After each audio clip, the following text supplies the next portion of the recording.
లోక్సభ ఎన్నికల్లో భారీ విజయమే లక్ష్యంగా బీఆర్ఎస్ పావులు కదుపుతోంది. ఇందులో భాగంగా పార్టీ వర్కింగ్ ప్రెసిడెంట్ కేటీఆర్, ముఖ్య నాయకులు హరీష్ రావు ఇప్పటికే లోక్సభ సెగ్మెంట్ల వారీగా రివ్యూలు నిర్వహిస్తున్నారు. ఇందులో ఇవాళ నల్గొండ పార్లమెంట్ సెగ్మెంట్లోని పార్టీ నేతలు, ప్రజాప్రతినిధులతో భేటీ అయ్యారు. నల్గొండ పరిధిలోని అన్ని అసెంబ్లీ సెగ్మెంట్ల నుంచి భారీ సంఖ్యలో బీఆర్ఎస్ నాయకులు తరలివచ్చారు.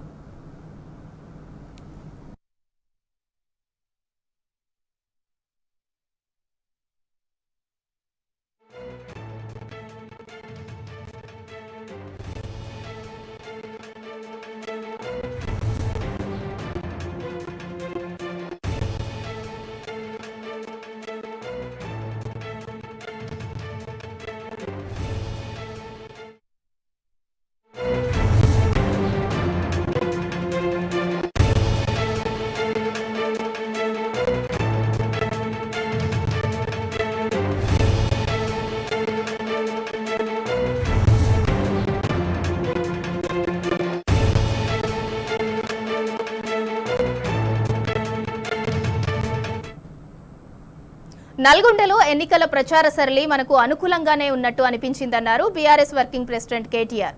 కార్యకర్తల వల్లే ఇన్నేళ్లుగా పార్టీ బలంగా ఉందన్నారు. గత 16 సమావేశాల తీరు చూస్తే కార్యకర్తలే పార్టీకి ధైర్యం చెప్పారని తెలిపారు. ఓటమిపై ఎక్కడా అనుమానాలు రాలేదని, ఎన్నికల ఫలితాలు మరోలా వచ్చాయని అన్నారు.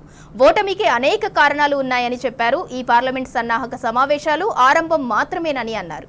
ఈ మేరకు తెలంగాణ భవన్లో ఏర్పాటు చేసిన నల్గొండ లోక్సభ నియోజకవర్గ సన్నాహక సమావేశంలో కేటీఆర్ పాల్గొన్నారు.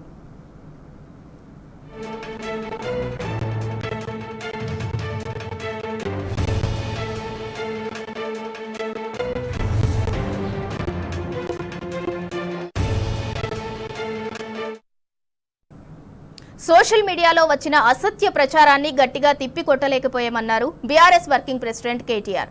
ఫిబ్రవరి మొదటి వారం నుంచి అసెంబ్లీ నియోజకవర్గాల సమీక్షలు మొదలవుతాయని తెలిపారు.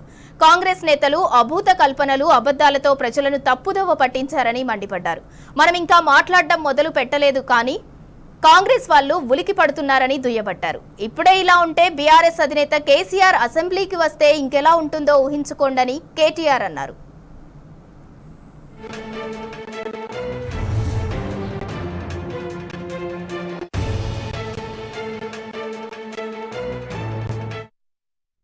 హామీలకు కాంగ్రెస్ పంగనామాలు పెట్టే ప్రయత్నం చేస్తోందన్నారు బీఆర్ఎస్ వర్కింగ్ ప్రెసిడెంట్ కేటీఆర్. అధికారంలోకి వస్తామని కాంగ్రెస్ వాళ్ళు కూడా కలగనలేదని, అందుకే ప్రజలకు ఇష్టం వచ్చినట్టు హామీలు గుప్పించారని ఆరోపించారు. ఎన్నికల్లో గెలిచేందుకు రేవంత్ రెడ్డి అడ్డమైన మాటలు చెప్పారని మండిపడ్డారు. ఎన్నికల్లో కాంగ్రెస్ నేతలు ఏం మాట్లాడారు, ఇప్పుడేం చేస్తున్నారో ప్రజలకు విడమర్చి చెప్పాలని పిలుపునిచ్చారు. కోమటిరెడ్డి గత నవంబర్లోనే కరెంటు బిల్లులు కట్టవద్దని చెప్పారని, నల్గొండ ప్రజలు బిల్లులు కట్టకుండా ఆయనకే పంపించాలని కేటీఆర్ సూచించారు.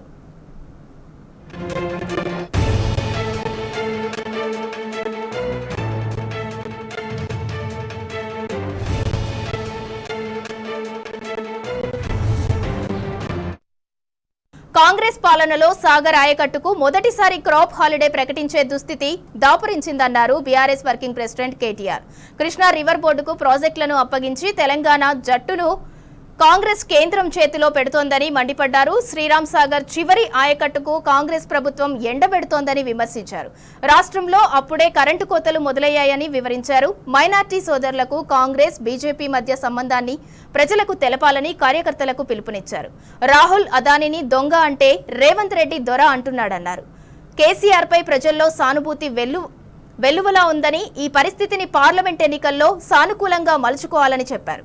కాంగ్రెస్ కు ఇప్పటికే అనేక వర్గాలు దూరమయ్యాయని తేల్చి చెప్పారు. నల్గొండ పార్లమెంట్ ఎన్నికల్లో సమిష్టిగా పనిచేసి పార్టీని గెలిపించుకుందామని కేటీఆర్ కార్యకర్తలకు పిలుపునిచ్చారు.